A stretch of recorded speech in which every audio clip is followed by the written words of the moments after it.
70년대 후반부터 시작된 석탄 산업의 사양세 속에 지금까지 버티고 있는 몇 안 되는 탄광이다. 취재진이 찾아갔을 때는 마침 교대 시간.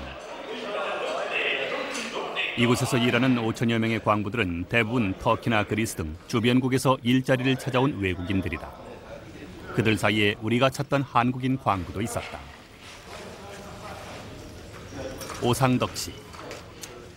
그는 77년 파독 이후 23년 동안 줄곧 탄광일만 해온 독일 전역에 100명가량 넘은 한국인 현직 광부 중에 한 사람이다. Komm hier jetzt. Jo. Ach, wo? Wie viel Uhr? Viertel vor. Viel vor. Wenn du nur noch 2 Monate da hast, jetzt zieh ich dir den Arsch noch mal lang. Ja. Ja, 2 Monate Ende, ja. 오상덕 씨는 가난을 이겨보겠다고 모질게 마음먹고 아내와 3남매를 떼어놓고 파독 광부에 지원했었다. 한참 일할 때는 동료들이 기계라고 부를 정도로 일을 잘해서 5천 명이나 되는 동료들 중에서 가장 돈을 많이 벌었던 탁월한 광부였다. 그의 나이 이제 52. 노장 중에서도 최고참이 된 지금은 채탄 작업보다 힘이 덜 드는 운반 작업을 하고 있다. 취재진은 작업 과정을 볼 수 있을까 해서 그를 따라가 보았다. 이게 뭔지 아나? 이거 지하에 들어가가지고 가스가 심면은 이걸 족보도 이걸 열어가지고 가스 그 마스크라. 그거 쓰면 가스를 맞아 학생들 때문에 뭐 이 마스크 신으면 그거라고. 항시 사고의 위험이 있는 막장안. 게다가 석탄 가루가 날리는 열악한 환경이라서 작업 전 할 수 있는 대비는 철저하게 한다.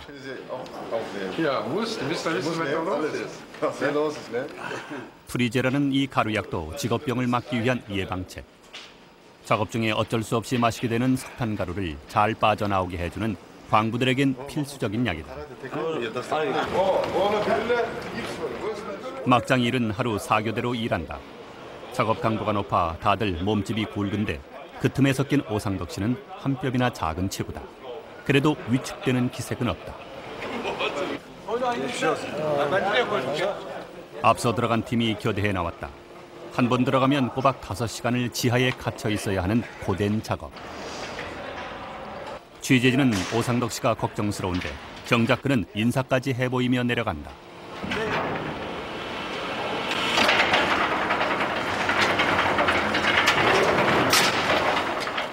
승강기를 타고 1시간 가까이 내려가면 지하 1000m 아래의 막장에 이른다. 일찌감치 기계화된 독일의 탄광에서는 기계가 단층을 긁고 지나가면서 채탄을 하지만 예전에는 사람이 직접 무거운 채탄기를 들고 탄을 캐야 하는 것도 많았다. 탄층은 20-30도의 경사에 높이는 겨우 1m. 그 속에서 탄을 캐다 보면 허리를 펼 사이가 없었다. 게다가 탄층이 뿜어내는 열이 40도까지 올라가도 사고의 위험 때문에 옷을 껴입고 일을 해야 했으니 밖에서는 상상조차 할 수 없는 힘겨운 노동이었다. 7시간 후 취재진은 작업을 마치고 올라오는 오상덕 씨를 기다리고 있었다.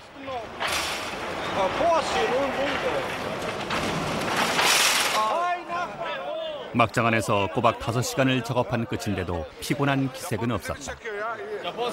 힘들지 않았어요? 아니, 이면 안 돼요.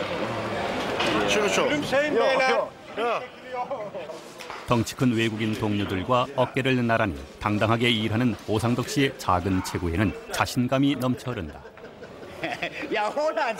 자신의 일에서 최고로 인정받고 있기 때문이다.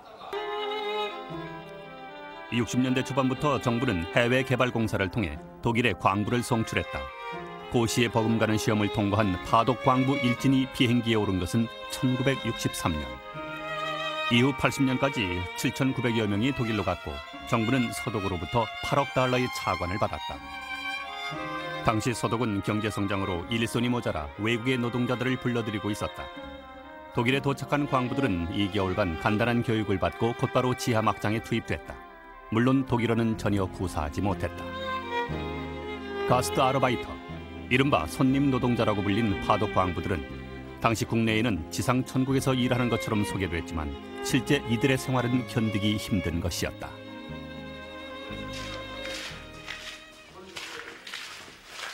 취재진은 당시 막장에서 일했던 파독 광부 한 사람의 안내를 받아 좀 더 실감나는 설명을 들을 수 있었다.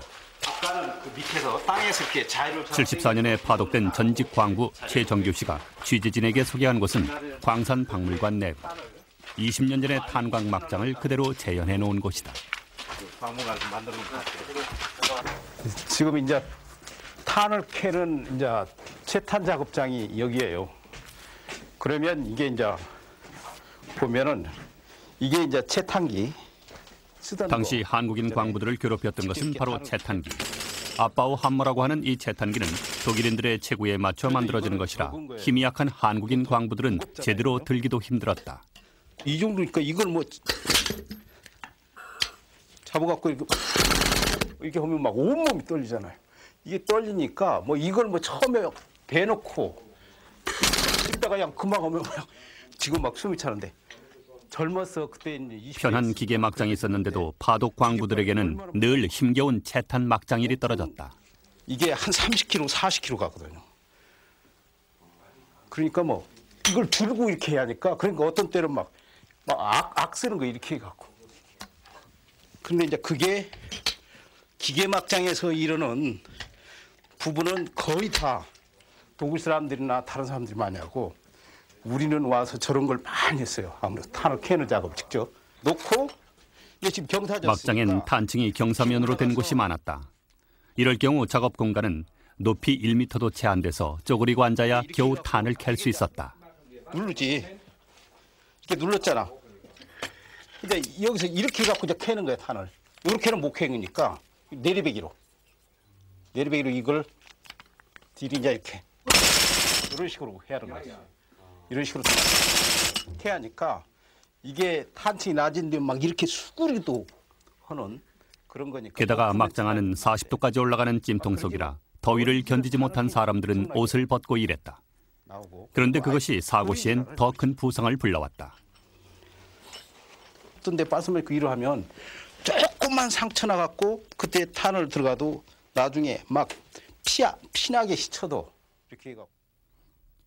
최정규 씨의 다리에는 20년 전 사고 때 박힌 석탄 조각이 그대로 박혀 있다. 쇠동발이라고 하는 지주대를 설치하는 일은 광부들이 특히 힘들어했던 작업이다. 탄을 파낸 자리가 무너지지 않도록 지주대를 세우는데 체력에서 밀리는 한국인 광부들에겐 벅찬 일이었다. 게다가 세우는 개수만큼 돈을 받는 도급제여서 대부분 휴일에도 악착같이 일에 매달렸다. 여기 공간이 좀 되면 나무를 이걸 조금 더 앞으로 당겨놓고 하거든요. 근데 저 위에 그 소위 돌 같은 게 강하지 않으면 확 넘어온다고요. 어떤 때는 막 쳐다보니까 한 1m 50kg 확 넘어와 버려요. 그럼 막 그때 보면 힘 받으면 잘못하면 그렇게 당하는 거죠. 저도 하여간 1시간인가 이렇게 탄벽이 그냥 있다가 그냥 갑자기 팍 어머러져갖고 쏘였는데. 말이 통하지 않는 것이 고통을 가중시켰다. 위험을 예고했는데도 독일어를 알아듣지 못해 목숨까지 잃는 어이없는 사고도 있었다.